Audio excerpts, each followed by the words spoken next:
बिस्मिल्लाह।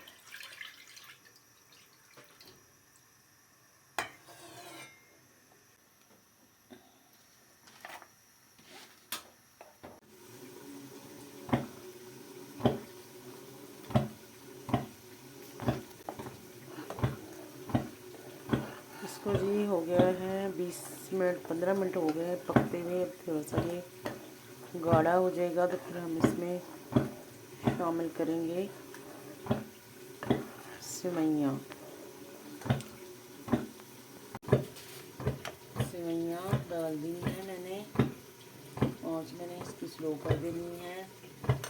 और ये मैंने बारीक वाली ली है, जो उसके मैंने चूरा चूरा कर दिया, वो थोड़े से मैंने और मोटे मोटे भी इसमें शामिल कर लिए हैं। तो ये देखिए जी माशाल्लाह।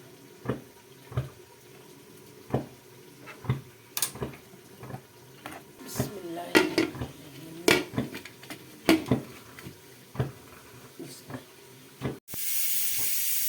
यहाँ पे जी माशाल्लाह हमारी जो है स्वीट डिश रेडी हो चुकी है। ये देखिए फेरनियाँ देखिए ऐसे मैंने बनाई है, दूध वाली डालने लगी हूँ तरीके से।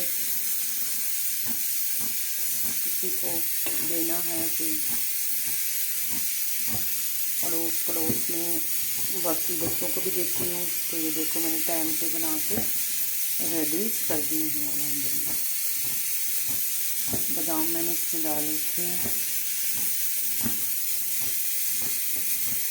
ठंडे हो गए ना तो थोड़े से गाढ़े हो गए देखो। और मैं ये देखो दूध है इसके अंदर, मैंने बनाई है शीर खोरमा, थोड़ी सी थिक वाली बनाई है। एक तो पतली सी होती है ना, ये ज़रा थोड़ी सी मैंने गाढ़ी गाढ़ी बनाई है।